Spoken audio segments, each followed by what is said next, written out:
Good morning, it's still sunrise. This morning we're taking the first flight out to Paris to meet guest, our multimedia creative journalist, former CVM entertainment producer and presenter, Cleo Anderson. She'll be giving us the inside scoop on the energy and transformation of Paris, from the buzz surrounding the games to the unique experiences of Jamaicans in the French capital. Cleo, welcome to Sunrise. Bonjour Sylvia. Salut. Bonjour. Salut, bonjour. Comment ça va? Très bien, très bien. Well, first of all, tell us how you ended up in the French capital as a Jamaican. So I have been working in London, and obviously it's quite close to Paris. You can take the train, and you know, the Paris games are a once in a lifetime. So I decided to take a quick trip to see what was happening.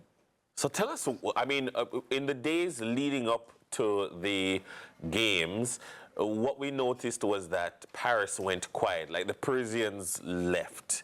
Like, they say, here, have the city, because we don't want to be here. I mean, so that was, you know, like a ghost town, and then it came alive. Tell us about that transition. Yeah, it's been really interesting. I think a lot of Parisians were quite scared of what the city was going to be like. They were told that tens of millions of people were going to come down, so they all kind of left. But now the city has really come alive. There are lots of kind of areas for fans that you can kind of watch the games, and there's a kind of really great feeling just everywhere that people are very welcoming to us all.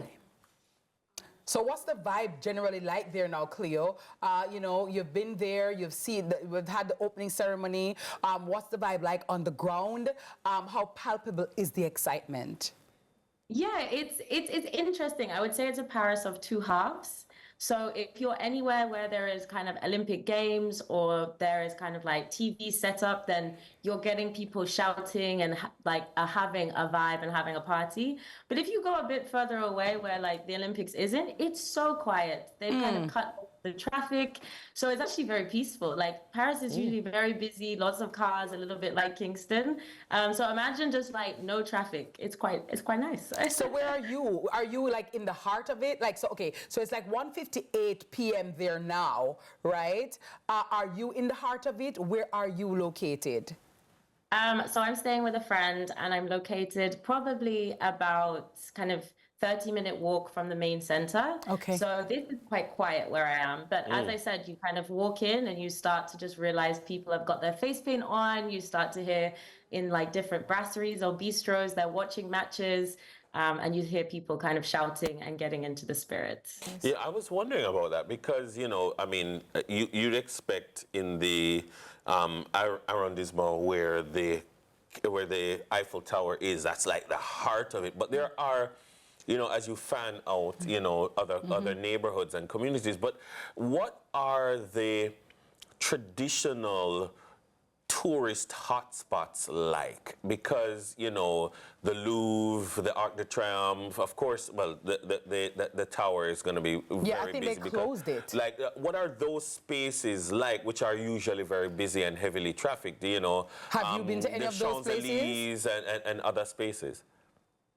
Yeah, so I have been in some of those areas, and they are quite busy still. But again, Paris has been quite smart. I think they know that tourists want to see them. So they have kind of really embraced that Olympic fever and like the games and everything. So you're seeing flags and you're seeing tourists and people from all over the world coming together to celebrate incredible Olympians. So you're definitely, I see that you have been to some of the games, the tennis, you've been to football.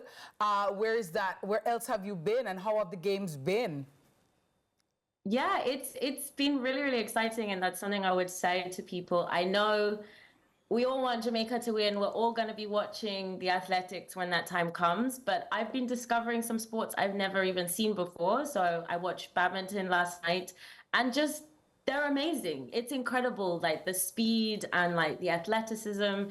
And I'm going to go see canoe slalom today. I've never even thought of watching that, but I think it should be fun. And, you know, it's good to feel part of this incredible event that happens just once every 4 years. Have you met any Jamaicans there yet?